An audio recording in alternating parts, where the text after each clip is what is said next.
The sound of a knucklehead firing up is like a thunderclap from history. It's not just a motorcycle, it's a movement, a symbol, a legacy.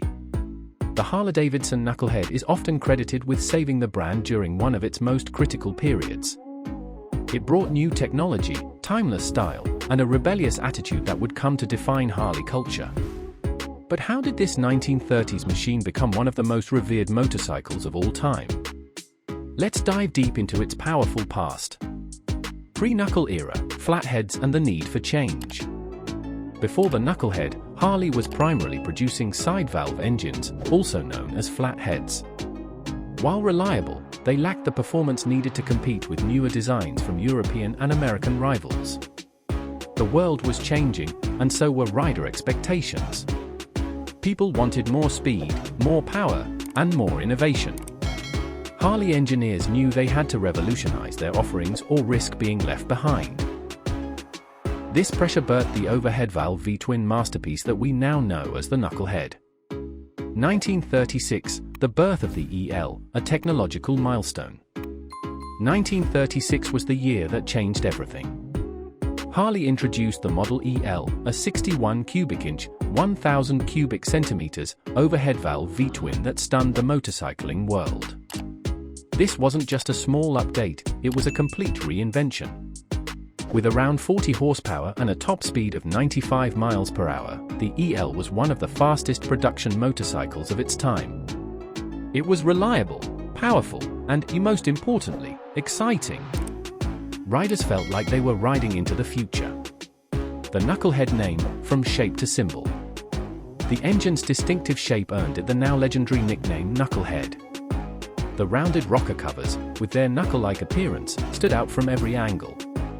It's ironic that what started as a casual nickname became one of the most iconic terms in motorcycle history.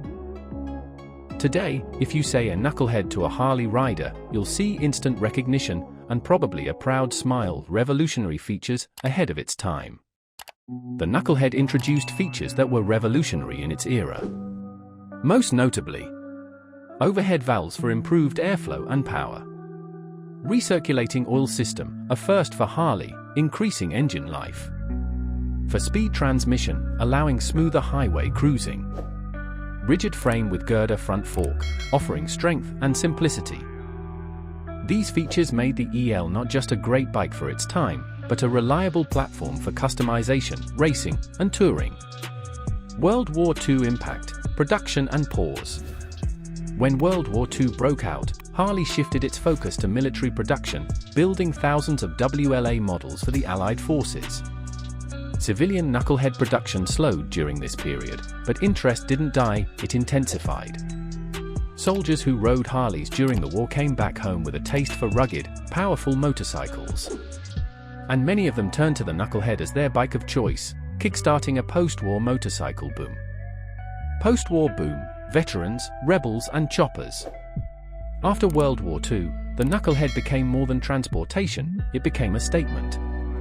Returning GIs started modifying their bikes, stripping off unnecessary parts to go faster. This laid the foundation for the chopper movement. The Knucklehead was the engine of choice for these stripped-down custom builds. It was loud, aggressive, and rebellious, just like the men riding it.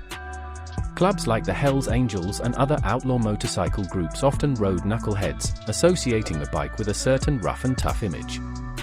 At the same time, Hollywood was falling in love with this aesthetic, putting Harleys on the silver screen and further elevating their status. Collector's gold, rarity and value today.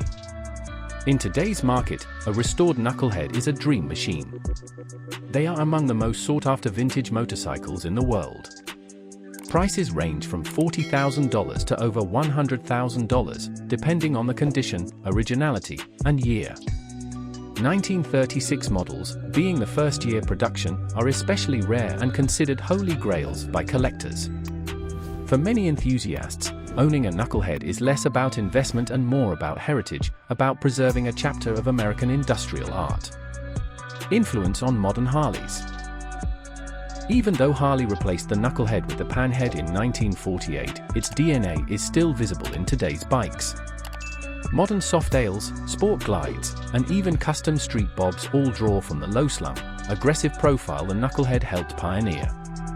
Harley's Screaming Eagle and CVO lines, too, owe their existence to the performance legacy that began with the EL. Some custom builders today even use reproduction Knucklehead engines built by companies like S&S to give new bikes an old soul. Why it still matters today?